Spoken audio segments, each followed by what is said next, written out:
오늘은 이사야 61장부터 66장 이어서 예레미야 1장에서 15장까지의 말씀을 보겠습니다. 먼저 이사야 61장 2절 말씀을 보겠습니다. 이사야 61장 2절 말씀입니다. 우리 구약성경으로 1042면에 있습니다. 이사야 61장 2절 말씀입니다. 구약성경 1042면에 있습니다. 제가 말씀을 읽어드리겠습니다. 여호와의 은혜의 해와 우리 하나님의 보복의 날을 선포하여 모든 슬픈 자를 위로하되. 아멘. 언제죠? 하나님의 심판의 날이죠. 그 마지막 재림, 그 심판의 날에 하나님께서 여호와의 은혜의 해를 선포하신다. 또 동시에 뭐예요? 우리 하나님의 보복의 날을 선포하신다. 이렇게 말씀하고 있습니다. 우리 마지막 심판의 때는요, 양 아니면 영소입니다. 그렇죠? 천국 아니면 지옥인 거죠. 영생 아니면 영골입니다. 그 중간에 어떤 이것도 아니고 저것도 아니고요, 왔다 갔다 하는 그런 일들이 벌어질 수가 없습니다. 믿는 자에게는 은혜죠. 그 은혜의 해가 선포되어지고요. 믿지 않는 자, 악을 행한 자들에게는요, 하나님의 그 보복의 날, 그 심판이 선포됩니다. 그러할 때에 그 다음 말씀에 무엇이고 나와 있어요? 모든 슬픈 자를 위로하되. 은혜를 주시고 하나님의 심판과 보복이 있을 때 모든 슬퍼하는 자에게 하나님께서 위로를 주신다고 그랬습니다. 왜 슬퍼하죠? 왜 슬퍼하는 모습이 있어요? 그 심판과 재림의 날 이전에 이 땅 가운데 하나님의 공의가 온전히 시행되어지지 못하는 것을 보았기 때문에 그렇습니다. 우리 믿는 자들이요, 정말 탄식해야 되는 것은 그거죠. 우리가 살고 있는 세상을 바라보게 되었을 때에 악한 자들이 잘 살아요, 못 살아요? 잘 삽니다. 정말 잘 살아요. 또 반면에 말씀대로 살아가려고 애쓰고 노력하는 사람들은요, 세상의 기준으로 봤을 때는요, 힘들고 어려운 삶을 살아갑니다. 하나님의 말씀대로 순종하고 살아가는 사람들도 그들 심령 가운데는 잘 살고 있습니다. 외적으로는 고난이 있고요, 어려움과 아픔이 있지만 찬송하며 잘 살고 있거든요. 그러니까 그 심령에 하나님의 은혜가 있기 때문에 잘 살고 있는데, 그냥 외적인 모습으로 평가하면 하나님의 말씀대로 살고자 하는 자들에게 계속 고난도 있고요, 어려움도 있고 아픔도 있는데, 악을 행하고 제멋대로 살아가는 사람들은요, 잘 되어지는 일, 이 땅 가운데 잘 먹고 잘 사는 그런 일들이 있는 거죠. 그런 모습을 바라보니까 어때요? 슬픈 거죠. 하나님의 공의가 어디 있습니까? 하나님 이 땅 가운데서도 하나님의 공의가 있어서 말씀대로 순종하며 선하게 올바른 길로 걸어가는 자들에게 하나님께서 주시는 복이 넘치고요, 그리고 악한 자들에게 하나님의 심판이 넘쳤으면 좋겠습니다. 하지만 이 땅 가운데서 우리는요, 그런 하나님의 완전한 공의가 회복되어지는 것을 바라볼 수가 없습니다. 마지막 때에 회복이 되어지는, 마치 이것과 같아요. 우리 이제 수능이 전부는 아니지만 아이들 보면 어때요? 지금 당장에 보면 정말 이 시간을 쪼개면서 공부하는 친구들과 오늘도 여기 가서 놀고 또 여기 가서 놀고 노는 친구들 보면 누가 더 행복해 보여요? 그렇게 시간을 쪼개서 공부하는 친구들이라고 놀고 싶지 않겠습니까? 다 놀고 싶죠, 그렇죠? 그럼에도 불구하고 수능이 있으니까 이 친구들은 그러니까 최선을 다해서 놀고 싶은 것도 참고요, 보고 싶은 것도 안 보고 참고서 애쓰고 노력해 나가면서 뭐 하는 거예요? 열심히 공부하는 거죠. 반면에 수능을 봐야 되는데도 불구하고요, 이것도 놀고 저것도 놀고, 겉으로 보면 정말 지금 잘 놀고 마음껏 누리는 친구들이 정말 행복해 보이죠. 하지만 그 수능 날이 되어지고 그 결과가 발표되어지면 모든 공의가 뭐예요? 완성되어집니다. 물론 세상에서는 그렇게 공의가 완성되었다라고 표현할 수 없지만 어찌되건 공의가 어느 정도 실현되는 거죠. 참고 애쓰고 수고한 학생들에게 좋은 결과가 나오고, 그렇지 아니한 학생들은요, 힘들 수밖에, 그들이 원하는 결과를 얻을 수가 없게 되어지는 겁니다. 그럴 때 그렇게 친구들 노는 거 보면서도 나도 놀고 싶으면서도 최선을 다해서 열심히 수고하고 애썼던 그 친구들은 어떻게 보면 그 공부하는 과정 가운데서는 오늘 말씀에 나와 있는 것처럼 슬픈 자죠. 그렇죠? 나도 놀고 싶은데, 나도 저렇게 즐기고 싶은데. 하지만 마지막 그 수능의 날이 되어지면 이 모든 것이 자리를 잡아가게 되어 쉬는 겁니다. 하나님의 심판도 마찬가지예요. 예전에 제가 이제 그런 기사를 읽은 적이 있었습니다. 뭐 지금은 작고였지만 또 이 평가는 참 다양하지만 영국에서 우리 여자 총리로 유명한 총리가 있었죠. 누구예요? 대처죠, 대처. 그렇죠? 이 대처 총리. 어떻게 보면 이제 그 침체에 있던 영국 경제를 살린, 하지만 또 그 반대하는 사람들도 많이 있지만 어찌되었건 상당히 능력이 있는 그런 총리였습니다. 근데 그 대처 총리가 이렇게 이야기한 거죠. 자기가 고등학교 다닐 때 친구들은, 그러니까 이제 유명한 학교에 다녔으니까 친구들은 수업 끝나면 어디로 갔을까요? 사교 파티에 갔다는 거죠. 영국이나 서양에서도 되게 이제 중요시하게 생각하잖아요. 친구들은 학교에서 수업 끝나고 나면 옷 잘 차리고 드레스 입고 사교 파티에 다녔는데 나는 그때 꾸준히 도서실에 가서 공부를 했다는 거죠.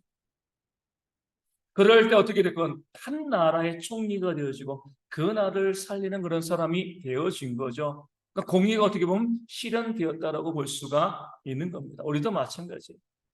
악한 자들이 득세하고요. 또 선한 자, 또 말씀대로 살아가려고 애쓰고 노력하는 자들이 이 땅 가운데 고난당할 때 우리가 슬퍼할 수 있습니다. 하나님 이게 뭡니까?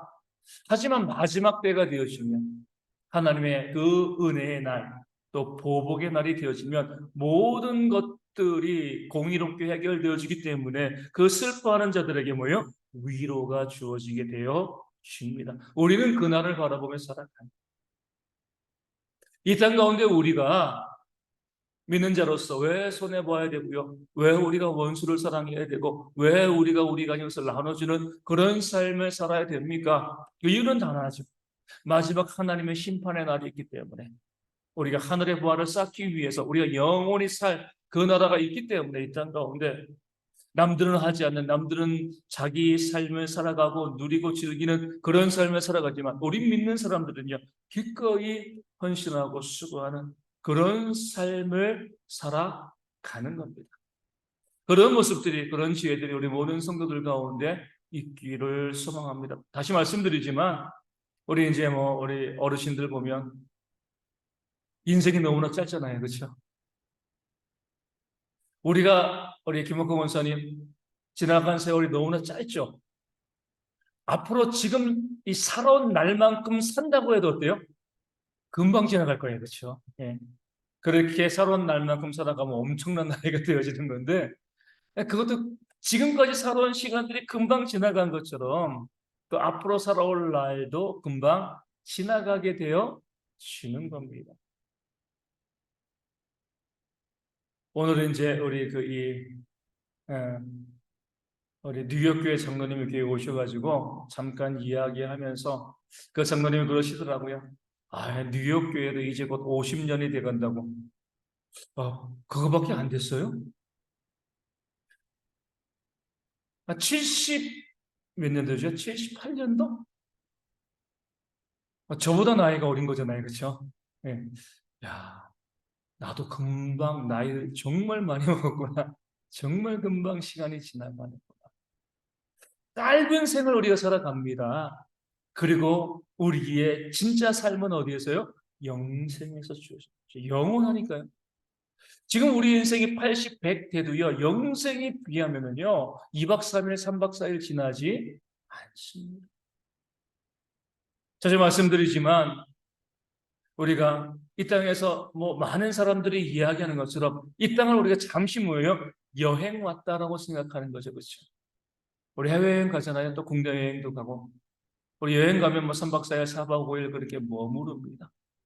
가서 좋은 호텔도 잡고요. 좋은 숙소도 잡고 잘 놀고 즐기는 건 중요하지만 정말 이 수천만 원짜리 좋은 숙소를 잡고 4박 5일 잘 즐기고 그 다음에 내가 돌아와 가지고요. 노숙을 하는 것과 집이 없어가지고 그냥 10만 원, 20만 원짜리 그냥 뭐 이 비바람만 피하는 그런 이제 숙소를 잡고 4박 5일 지내고 난 다음에 와서 좋은 집에 머무르는 것. 둘 중에 어떤 것을 선택하겠습니까? 인생 짧은 건데 나는 그냥 3박 4일 수천만 원짜리 호텔에 머무를 거야. 그러시겠습니까? 그 3박 4일 지나고 나면 30년, 40년, 아니 100년 가까운 시간을 노숙해야 됩니다. 이 땅에서 내가 살고 있는 좋은 집이 중요한 거예요. 여행 가가지고 집이 중요한 게 아닙니다. 물론 그 집도 좋으면 좋겠지만 정말 중요한 것은 내가 살고 있는 집이잖아요. 그렇기 때문에 내가 살고 있는 집에 더 많은 관심을 가지고 애쓰는 것이지 잠시 가는 그 집에 우리가 목숨 걸지는 않습니다. 우리의 영생과 이 땅의 삶이 마찬가지죠. 잠시 머무르는 좋았던 것도 잠시. 제가 이제 우리 어르신들 보면서 늘 많이 기도하는 것 중에 하나가 그거죠. 입맛이 없다 이렇게 말씀하시는 분들이 참 많이 있습니다. 너무 제가 마음이 아파요. 이 땅에 맛있는 것들이 얼마나 많이 있습니까? 그래서 먹을 수 있는 돈이 없는 것도 아니에요. 근데 입맛이 없으니까 아무리 맛있는 거 남들이 맛있다 맛있다 맛있다 해도 그것이 입에 땡기지 않는 거잖아요. 그렇죠? 맛있으면 얼마나 맛있겠습니까? 맛없으면 얼마나 맛없겠습니까? 그 수십만 원, 수백만 원 해서 그 맛있는 음식을 찾아다닐 이유가 없는 거죠.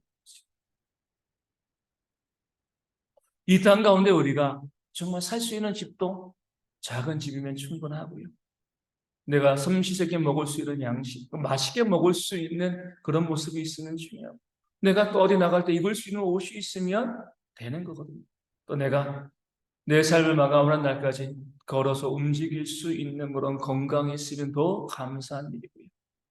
이 땅의 삶은 거기에 감사하고 우리가 계속 하늘의 보화를 쌓는 그 삶으로 나아가는 지혜들이 우리의 성도들 가운데 있었으면 좋겠습니다. 제가 보면 참 아쉽고 안타까워요.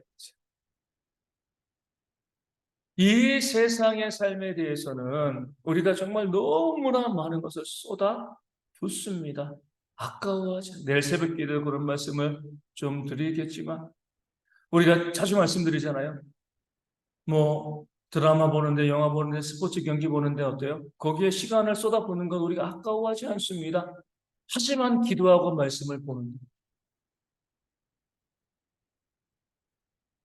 드라마 보는 시간만큼 기도를 하면요 세상이 변합니다. 저 야구 좋아하는데 길면 3시간이에요. 야구 보는 것만큼, 물론 저는 요즘 뭐 시간이 없어 볼 수도 없지만 야구 보는 것만큼 기도하고 말씀 보면은요 세상이 변합니다. 말씀을 보는데 기도하는데 시간이 없다라고 이야기합니다. 그런데 어떻게 드라마나 또 스포츠 뭐 보는 데는 시간을 펑펑 내는 거죠. 그렇죠? 내가 먹고 살아가는데 또 내 자식을 교육시키는데 여기는 어때요?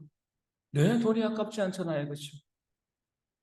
하나님께 무엇인가 우리가 내고요. 거룩한 일을 하는 데는 돈이 아까운 거예요. 어떤 공동체이건 우리가 이 공동체 가운데 재정적인 어려움이 있는 공동체가 있을 수 없습니다. 왜냐하면 우리가 아끼니까 하나님께 드리는데 아끼니까 재정적인 어려움이 있는 거죠. 조금씩만 내가 그래 내가 세상에서 쓸 거 내가 누릴 거 내가 조금 덜 쓰고 내가 하나님의 일을 위해서 헌신해야지. 그럼 재정적인 문제가 발생할 것이 없는 거죠. 그런데 하나님께 드릴 것은요 딱 그만큼만 드려요. 세상에는요 아끼지 않는 거죠. 그러다 보니까 우리가 하늘의 보화를 쌓을 수가 없는 거예요. 하늘에 쌓는 것을 하나님께 드리는 것을 우리가 헌신하고 수고하는 그런 모습이 있어야 되는데 하나님께 드리면 너무나 인색하고 그 시간이건 물질이건 우리의 재능이건 이 땅 가운데는요 너무나 펑펑 쓰는 그런 모습이 있게 되어집니다. 이전 교회 이전 교회가 아니고 그 전에 교회 다닐 때 그런 모습을 보게 돼요. 교회 다니는 집사님이 뭐 해외여행에 가족이 가가지고 300만 원, 400만 원 썼다는 거죠. 교회 헌금은 안 해요. 참 이런 것들이 좀 아쉽고 한다. 그 교회 안 다니시는 분이라면 제가 이해가 가겠는데, 교회 다니고 교회 직분자인데, 그러니까 세상에는 내가 쓰는 게 전혀 아깝지가 않아요. 그러니까 하나님께 무엇을 드림에 있어서는요, 너무나 인색하고 너무나 아까운 거죠. 우리가 이 땅에 소망을 두고 있다는 거죠. 잠시 살아갈, 이 땅에 치장하고 마치 여행지 가가지고 호텔 잡고요. 그 호텔을 금치라는 거랑 똑같은 거죠. 그렇죠? 금치라면 뭐예요? 3일 지나면 나갈 건데. 도망할 수도 없는 것이고. 우리 가운데 지혜가 있어야 됩니다. 마지막 하나님께서 우리를 심판하실 그날이 점점 우리 가운데 가까이 다가오고 있음을 우리가 기억하고요. 이 땅에 소망을 두지 아니하고 하늘의 소망을 두는, 하늘의 보화를 쌓는 그런 지혜들이 우리 가운데 있어야 돼요. 제가 이제 우리 아이들을 낳고 키우면서 많은 것을 내가 느끼는 거죠. 하나님께 참 죄송해요. 뭐냐면은, 먼저는 이제 부모님께 죄송한 거죠. 부모님께는 어때요? 우리가 뭔가 이 명절이다 뭐다 선물을 드릴 때 이 자꾸 좀 죄송한 얘기지만 아까운 생각이 든 거죠. 물질이 많지 않기 때문에 그럴 수도 있지만 어찌됐건 요 정도 예상은 좀 힘든데 어려운데 이런 마음이 들어요. 그런데 자녀들은 어때요? 내 자녀들에게는요, 아까운 게 없잖아요. 그치? 그러면서 내 엄마 아빠가 나를 그렇게 키웠을 건데, 나를 키울 때 아무것도 아까워하지 않고 내게 쏟아부을 수 있는 모든 것을 다 쏟아부었을 텐데 왜 나는 내 부모님께 이렇게 인색한가? 이런 생각을 하는 거죠. 그러면서 하나님과의 나의 신앙의 관계도 한번 살펴보는 거죠. 세상에서 쓰는 것은 아깝지 않은데 하나님께 드리는 것은 너무나 아깝다. 이런 생각이 들 때가 참으로 많이 있습니다. 그런 성도들도 정말 많이. 가끔가다 이제 제 마음을 좀 힘들게 하는 그런 것들 보면 그거예요. 이것도 쓰고 저것도 쓰고 이것도 하고 저것도 하고 그런데 하나님께 드림이 전혀 없는 그런 모습을 보게 되어지는 거죠.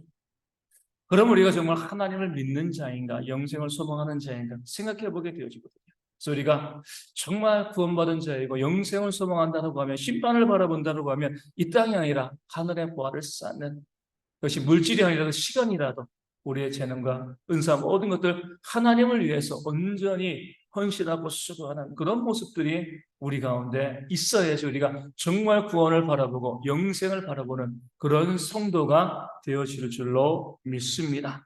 우리 62장 9절 말씀 보겠습니다. 62장 9절. 오직 추수한 자가 그것을 먹고 나 여호와를 찬송할 것이요 거둔 자가 그것을 나의 성소들에서 마시리라 하셨느니라. 아멘. 하나님의 공이죠. 다른 게 공의가 아니에요. 내가 추수한 거 내가 먹는 거예요. 공의는요, 내가 수고한 것만큼 받는 것이 공의입니다.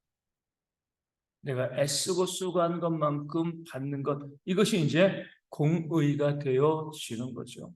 그래서 우리가 이 땅 가운데 살아가면서 이 하나님의 공의가 우리 가운데 임하기를 우리가 바라야 됩니다. 얼마 전에 우리 이 미국에서 이 맥도날드 있잖아요. 맥도날드가 시급을 정했습니다. 시급. 맥도날드 에서 알바할 때 1시간 하면 얼마를 받을까요? 우리나라는 이제 이 1시간 시급이 10,000원이 안 되잖아요. 그렇죠? 맥도날드 얼마를 정했을까요? 20달러예요. 25,000원 정도. 하루 8시간 일하면 21만 원 정도. 그것이 그들이 수고한 것만큼 가져갈 수 있는 돈이다라고 생각을 하는 겁니다. 물론 세금도 떼겠고 하겠지만 어찌되었건 이 정한 시급이 21만 원. 그럼 우리는요, 두 가지를 생각을 해야 돼요. 이것이 과연 공의로운가, 그렇죠? 그들이 덜 받는 것은 아닌가? 또 반대로 뭐예요? 그들이 더 받는 것은 아닌가? 덜 받아도 공의가 훼손되는 것이고요. 더 받아도 어때요? 공의가 훼손되어지는 겁니다. 직장을 통해서 보면 우리 직장에서 직원들의 입장에서는 내가 지금 받는 월급이 내가 수고한 것만큼 받는 것이 맞는가? 그러니까 직장인들은 뭐라고 생각해요? 아니다, 공의롭지 않다. 나는 더 받아야 된다. 이렇게 생각을 하는 거죠. 또 무엇을 생각해요? 그럼 우리 회사의 회장이 받는 월급은, 돈은 그의 수고한 것만큼 받는 것인가? 그럴 때 뭐라고 생각하죠? 아니다, 너무 받는다. 수고한 것보다 더 많은 것을 받는다. 이렇게 생각을 하는 거죠. 뭐 실제로 뭐 아무리 수고하고 계신다고 해서 1년에 몇천억씩 받는 것이 합당하지 않잖아요. 그렇죠? 그만큼 그가 일하는 것인가? 그거 아니거든요. 그래서 우리가 항상 볼 때 내가 받는 것이 내가 수고한 것만큼의 공의를 이루고 있는가? 내가 덜 받는 것이 아닌가? 아니면 더 받는 것이 아닌가? 이것을 생각하는 지혜가 우리 가운데 있어야 되고요. 우리가 살고 있는 이 세상이요. 우리의 공의대로 움직여야 돼요. 내가 수고한 것만큼의 정당한 가치를 만들어낼 수 있는 그런 이 사회가 되어야 되고요. 우리 많은 청년들이 또 뭐 가게를 운영한다든가 아니면은 우리 또 회사를 만들어 갈 때에 그 회사에서 일하고 있는 직원들에게 내가 주는 것이 과연 이 공의로운 것인가? 이 고민하고 생각할 수 있어야 되는 거죠. 그럴 때 하나님의 공의가 이 땅 가운데 이루어지게 되어지는 겁니다. 늘 생각하셔야 돼. 이것이 과연 공의로운 것이냐? 그렇지 아니한 것인가? 특별히 이제 이런 문제들에 대해서 우리가 많이 생각하게 되어지는 것이 이때는 많은 교회 목회자들과 우리 교역자들을 바라보기 때문에 그렇습니다. 그렇게 수고하고 애쓰고 교회를 위해서 섬기고 하는데 정말 너무나 힘들고 또 어렵게 그렇게 이제 생활해 나가는 그런 이제 이 것도 있는 거죠. 어떤 목사님이랑 이야기하면서 이런 말씀을 들었습니다. 뭐 교회가 또 여러 가지 어려움이 있어 그게 담임 목회자로 부임해 갔는데 뭐 교회 빚이 있고 막 그러니까 저네들은 뭐 이제 이 결혼하기도 하고 안 하기도 하고 그런 목사님인데 그 이제 이 사례비를 월 그 150을 받는다는 거죠. 서울에서 목회하는 목사님, 담임 목사님인데 그랬을 때 그것이 과연 공의로운 것인가? 교회가 고민할 수 있어야 되는 거죠. 150 받으면 헌금 안 하겠습니까? 헌금하죠, 그렇죠? 이것도 하고 저것도 하고. 그러니까 교인들이 그런 문제에 대해서 우리 교회의 형편이 이렇게밖에 안 되니까라고 하는 것이 아니라 우리가 어떻게 그것을 해결할 수 있을까 고민해야 되는데 교회 형편이 이러니까 어쩔 수 없어라고 이야기하지만 결국 뭐예요? 하나님의 공의를 이루지 못하는 그런 모습이 되어지는 겁니다. 또 어떤 목회자들은 또 시골에 있는 목회자들은 사례비를 받지 못하고 또 목회하고 있는 그런 이 목회자들이 있죠. 그랬을 때는 어때요? 그러니까 교단이 그런 문제를 해결해야지 그렇죠. 과연 이것이 공의로운 것인가 바라보면서 해결하려는 그런 모습이 있어야 되는데 거기에 대해서 교회들이 생각하지 않고요. 고민하지 않게 되어지면 하나님의 공의를 이루지 못하는 겁니다. 내가 수고하는 것만큼 거두는 것, 내가 추수하는 것을 내가 먹을 수 있는 것. 그렇기 때문에 우리 예수님도 바울도 무엇을 이야기해요? 일하는 소의 입에 망을 씌우지 말라라고 그랬잖아요. 곡식 떠는 소의 입에 망을 씌우지 말라. 그것을 먹을 권리와 권한이 있다는 거죠. 그런데 그 망을 씌우고 일만 시키면은요, 결국 소도 죽고 더 큰 손해를 입을 수밖에 없는 겁니다. 그래서 우리가 먼저 크게는 사회가 좀 더 공의로울 수 있도록 수고한 것만큼의 것을 얻을 수 있는 그런 사회가 되어질 수 있도록 기도하여 주시고 또 하나님의 교회 가운데서 이런 공의가 회복되어 질 수 있도록 또 기도하고 또 섬기는 그런 모습들이 또 있어야 할 줄로 믿습니다. 우리 65장 2절 말씀 보겠습니다. 65장 2절 말씀입니다. 65장 2절 말씀.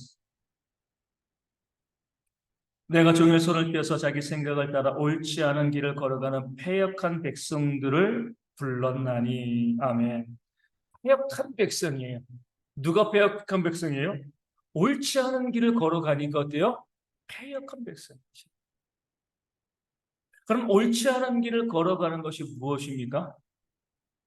오늘 말씀에 자기 생각을 따라가는. 똑같은 말이거든요. 자기 생각을 따라 옳지 않은 길을 걸어가는 패역한 백성.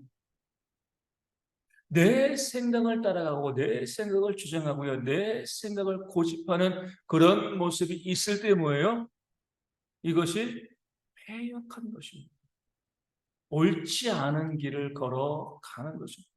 그러니까 우리 가운데 내가 믿음이 좋다라고 생각하면서도 이 옳지 않은 길을 걸어가는 사람들이 너무나 많이 있습니다. 우리가 이 개혁교회, 우리 개혁된 교회를 우리가 섬긴다라고 하는 것은요, 하나님의 말씀에 나를 복종시키는 것이 뭐예요? 개혁교회죠. 그렇죠? 개혁된 성도입니다. 반면에 이 땅에 정말 대부분의 교회는 뭐예요? 내 생각에 하나님의 말씀을 끌어다 쓰는 겁니다. 그렇기 때문에 패역한 교회, 패역한 성도들이 되어지는 겁니다. 하나님의 말씀이 있으면은요, 그 말씀에 내 생각과 내 의지와 내 감정을 다 쏟아 부어오죠. 자주 말씀드리지만 대표적인 말씀이 뭐예요? 원수를 사랑하라고 했어요. 하나님의 말씀이죠, 그렇죠? 그런데 거기에 대해서 내가 내 생각을 주장하면 패역한 게 됩니다. 원수를 사랑하라고 했으니까 사랑하면 됩니다. 그럼에도 불구하고요, 여전히 우리 가운데 그 말씀이 있음에도 저 사람을 어떻게 사랑해? 저렇게 못됐는데 미워하고 시기하고 질투하고요. 그런 모습이 있으면은요, 패역한 겁니다. 자기 생각을 따라가는 옳지 않은 길을 걸어가는 거죠, 그렇죠? 우리의 신앙은 단순해요, 그렇죠? 말씀이 있으면 그 말씀에 나를 집어넣으면 되는 거예요. 저도 마찬가지지만 그 말씀에 나를 집어넣는 것이 어려워요. 쉽지 않습니다. 하지만 우리가 인정해야 될 것은 그것이 하나님의 말씀이기 때문에 그것만이 옳은 겁니다. 거기에 나를 넣으면 되는 거예요. 나를 복종케 하면 되는 겁니다. 그렇게 하지 아니하고 내 생각과 내 주장과 내 고집을 앞세우게 되어지면 패역한 길로 가게 되어지는 겁니다. 목회를 쭉 해나가면서 내가 이 대흥교회에서 무엇을 위해서 내가 목회를 하고 또 어떤 것이 내가 목회의 방향이 될까라고 생각할 때 가장 초점을 맞추는 것이 사랑이죠, 사랑이죠. 우리 모든 성도들이 서로 사랑하고요, 서로 섬겼으면 좋겠다. 미워하지 않고 다투지 않고 비방하지 않고요. 그런 모습을 가졌으면 좋겠다라는 생각을 합니다. 그것을 볼 때, 정말 말씀에 순종하는구나. 이것을 알 수 있거든요. 여전히 뭐예요? 여전히 우리 가운데 보면 서로에 대해서 불편한 마음들, 시기하고 질투하고 미워하고 이런 마음들을 가지고 있습니다. 계속 말씀드리지만 내가 미워하는 그 사람이 예수님이라니까요. 내가 정죄하는 그 사람이 예수님입니다. 내가 싸우는 그 사람이 예수님인 거예요. 그렇게 예수님을 정죄하고요, 예수님과 싸우면서 예수님과 미워하면서 내가 구원받았습니다 이야기할 수가 없는 것이 그렇죠. 그래서 우리가 그 말씀대로 오늘 이제 올해 표도 순종의 말씀이 있으면 그 말씀대로 순종하며 살아갔으면 좋겠다라는 마음을 갖게 되어지는 거죠. 참 우리 정말 민망하고 정말 안타까운 것도 그거죠. 우리 목회자들이 기도하지 않습니다. 어떻게 알아요? 교역자 수련회 가보면 압니다. 새벽 기도하면요, 기도 안 해요. 거기 가서 면제되는 건 아니잖아요. 그렇죠? 새벽 기도회가 열리면 가서 기도해야 되는데 말씀 듣고 5분도 안 지나면 다 사라져 버리는 거죠. 심지어는 참 이렇게 말씀드릴 필요는 없겠지만 밤늦게까지 뭐 하느라고 새벽 기도에도 참여하지 않는 그런 목회자들도 있습니다. 사무엘은 무엇이라고 이야기했어요? 나는 기도하기를 쉬는 죄를 범하지 아니하겠다라고 사무엘은 이야기했습니다. 하나님의 일꾼이 특별히 목회자가 기도하기를 쉬는 것은 죄입니다. 죄. 기도하지 않는 것이 죄가. 단순히 그냥 기도하는 것이 아니라 정말 하나님께 마음을 써갖고 온전히 기도하는 거죠, 그렇죠? 이번에 교역소 수련회 가가지고 어떤 목사님이랑 좀 이런저런 이야기를 하게 됐어요. 저랑은 별로 그렇게 이제 많이 교제했던 그런 목사님은 아닌데 고민이 있어가지고 저에게 이야기하면서 물어본 것이 단도직입적으로 이거예요. 목사님 어떻게 그렇게 목회를 해요? 자기가 보면 그렇게 목회하면 안 된다는 거죠. 왜요? 자기는 그렇게 하면 죽는다는 거죠. 어제도 이제 제가 이제 일이 바빠가지고 이것저것 하다 보니까 교회에다가 7시 반에 이제 집에 간 거죠. 생각해보니까 화수목금해서 제가 교회 월요일은 제가 이제 안면마비 이후로 쉬기로 했으니까 화수목금이면 새벽에 한 4시 20분쯤 교회 와가지고 집에 가면 저녁 7시 반 8시 됩니다. 그럼 집에서 있는 시간이 몇 시간이에요? 가서 씻고 자고 다음날 새벽에 또 저 약간 집에 아이들이 좀 미안하죠, 그렇죠? 설교 준비해야 되는 거고 또 해야 될 일들 감당하고 그렇게 하다 보면 저녁 7시쯤 내일도 보면은 일들이 많이 밀려가지고 저녁 7시나 8시쯤 집에 가게 되는 거죠. 수요일 금요일은 또 예배와 기도회가 있으니까 새벽엔 또 3시 반에 4시 반에 또 교회 와가지고 새벽 기도 하고 근데 그 목사님은 그걸 아셨나 봐요. 목사님은 그렇게 자기는 그렇게 목회하면 안 된다고 보는 그럼 사람이 죽는다는 거죠. 제가 봤을 때 저는 목회하는 게 좋거든요. 제가 싫어가지고 어쩔 수 없이 그렇게 하는 것이 아니라 그냥 목회하는 것이 좋은 거죠. 그러면서 이제 이런저런 이야기를 나누면서 이제 목사님이죠. 그 목사님이 이렇게 이야기했어요. 난 목회자로서 한 가지 늘 지켜오는 것이 있는데 그것은 이거죠. 뭐냐면은 내가 새벽 기도하는데 나보다 오래 기도하는 성도가 있으면 제가 기분이 나쁜 거예요. 아니, 목회자보다 더 오래 기도하는 성도가 있어도 돼? 이런 생각이 드는 거죠. 그러니까 제가 기도 다 할 거 하고도요, 때로는요, 저보다 기도 오래 하는 분이 있으면 제가 이 앞에서 나가지 않습니다. 물론, 그러면서 기도도 하죠. 그러니까 목회자가, 성도보다 기도를 덜 하는 것이 이것이 옳은가? 이건 제 이제, 개인적인, 이게 정답은 아니에요. 그렇죠? 개인적인 이제 고백, 개인적인 신앙입니다. 그 말을 하니까 그 목사님이, 자기는 그렇게 못해. 그렇게는 목회를 못하겠다. 힘든 거죠, 그렇죠? 예. 힘든 거지만 그럼에도 불구하고 어때요? 그것이 바로 하나님께서 원하시는 길이고 기도하라고 했으니까 기도하는 거잖아요. 전도하라고 했으니까 전도하는 겁니다. 지난 주일 말씀드린 것처럼 저에게 전도 너무나 어려운 일이에요. 근데 성경이 말씀하고 있으니까 전도하는 거죠. 하나님이 말씀하니까. 내가 하고 싶은 대로 했으면 전도 안 하고 말씀만 증거했을 거야. 네, 주님이 말씀하시니까 그 말씀 가운데 순종할 수밖에 없는 거죠. 원수를 사랑하는 것이 저라고 미운 사람이 없겠습니까? 있죠. 미운 사람이 생길 때마다 그를 위해서 기도하는, 계속 기도하는. 하나님의 말씀이 있으면 거기 나를 맞춰가는 겁니다. 이게 우리 개혁 신앙이 되어주는. 이런저런 핑계 대시면 안 돼요. 회개는 할 수 있죠. 내가 그렇게 살지 못하는 것을 회개를 하셔야지. 어쩔 수 없어서 내가 이렇게 살아갑니다. 하나님 이해해 주세요. 뭘 이해해 줘요? 내가 죄져놓고. 회개를 해야지.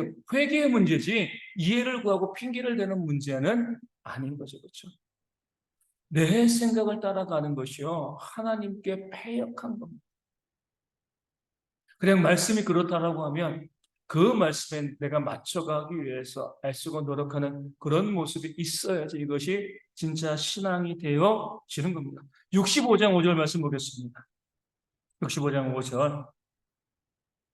사람에게 이르기를 너는 내 자리에 서 있고 내게 가까이 하지 말라. 나는 너보다 거룩함이라 하나니 이런 자들은 내 코의 연기요 정일 타는 불이로다. 아멘. 여기 우리가 또 빠지기 쉬운 함정이 있어요. 뭐예요? 모르고 어떤 말에 주목해야죠?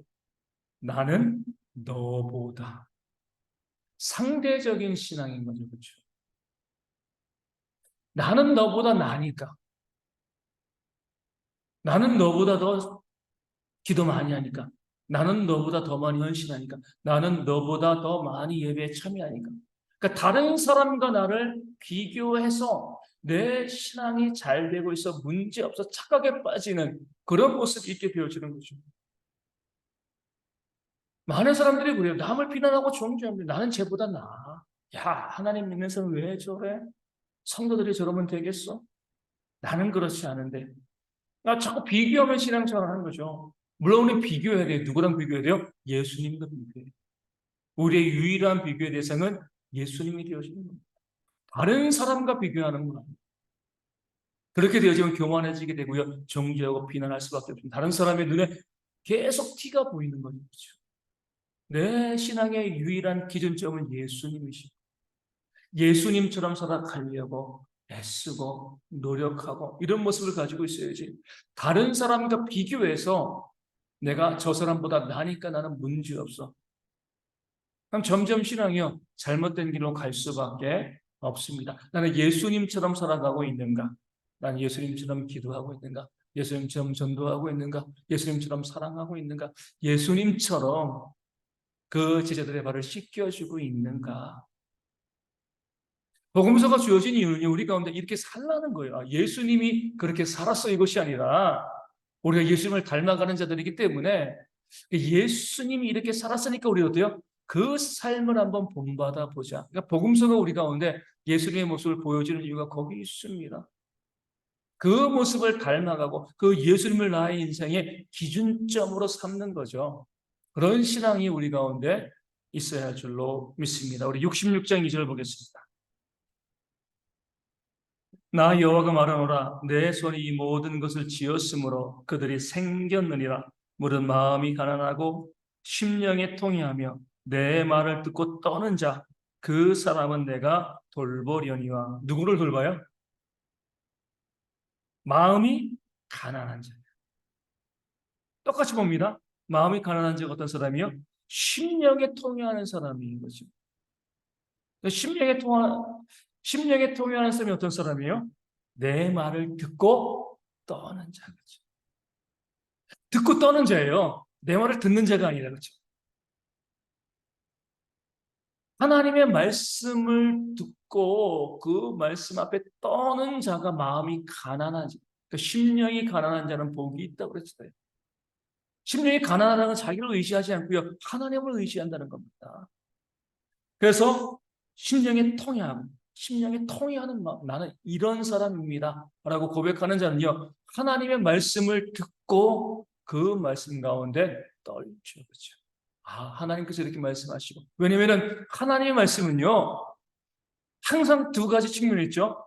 순종의 복과 불순종의 저주가 있어요. 그렇기 때문에 우리가 듣고 떠는 겁니다. 단순히, 말씀 내가 순종하지 않았어. 끝나는 게 아니에요.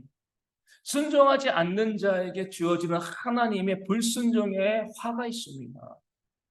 그렇기 때문에 우리가 그 말씀 앞에서 우리가 떨 수밖에 없는 거죠. 하나님의 말씀 앞에 우리가 떨고 있는가? 그 말씀을 두려워하고 있는가? 이렇게 보시면 좋죠. 내가 이 피고로 재판장 앞에 서 있는데 그 재판장이 판사가 선고를 합니다. 그때 마음이 어떻겠어요? 떨리죠, 그렇죠? 어떤 형을 내릴까?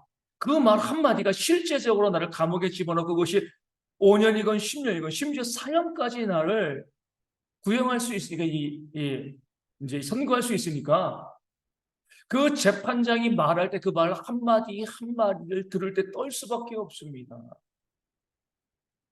우리가 하나님의 말씀을 그렇게 들어야 됩니다. 우리는 어때요? 하나님의 말씀을요 심상히 여기죠. 기도하라. 에이, 뭐 기도하면 되지. 기도하지 않았을 때, 순종하지 않았을 때 하나님께서 주시는 그 불순종의 화를 두려워하지 않고요. 그 말씀을 가벼이 가벼이 여깁니다. 자주 말씀드리지만 우리가 가정에서 우리 자녀들을 보면 하나님 앞에서 내 모습을 우리가 또 볼 수 있어요. 아이들이 공부 좀 해, 공부 좀 해, 공부 좀 해. 아이들이 공부해요? 안 하지. 그래서 우리는 뭐라고 생각해요? 에이, 그러니까 내 인생이 힘들어질 거야. 좀 내 말 좀 잘 들었으면 이 마음 같잖아요. 하나님 앞에서 우리가 그렇습니다. 끊임없이 말씀하시고 또 말씀하시고 말씀하셨는데 그 말씀을 우리가 듣고 있는가? 우리 계속해서 이제 지금 말씀을 쭉 보면서 점점 두려워지는 것을 느끼는 거죠. 아, 하나님께서 우리 가운데 복을 주실 것인가? 아니면 진노하실 것인가? 우리 성도들이 말씀을 듣는 자들이 두려워하셔야 돼요. 그 말씀대로 살지 않는 것, 살지 않는 것으로 끝나면 아무 문제 없지만 말씀대로 살지 않는 자에게 하나님은 분명히 불순종의 화를 미리 정해 놓으셨습니다. 그럴 때 우리가 그 두려워하는 마음으로라도 물론 우리가 불순종의 화 때문에 순종하는 것이 아니라 순종의 복을 기대하면서 우리가 순종하는 것이 맞죠. 하지만 불순종하게 되었을 때 거기 주시는 하나님의 또 진노와 화가 있음을 우리가 깨달아 알고요. 말씀 가운데 순종하는 그 말씀을 듣고 떠는 자. 그 말씀의 무게 가운데 우리가 두려워할 줄 아는 그런 모습이 있어야지 우리가 정말 구원받은 주의 백성이다. 하나님의 복받기에 합당한 자이다. 이렇게 우리가 이야기할 수 있는 겁니다. 제가 예전에 몇 번 예화로 들었어요. 어떤 교회의 목사님이 정말 좋은 목사님을 청빙해서 그 목사님이 교회에 가가지고 이제 첫 설교를 해서 교인들이 너무나 큰 은혜를 받았습니다. 그랬는데 이제 그 다음 주 되니까 어때요? 목사님이 전주에 첫 주에 했던 설교랑 똑같은 설교를 하는 거예요. 성도님들이 당황하기 시작하는 거예요.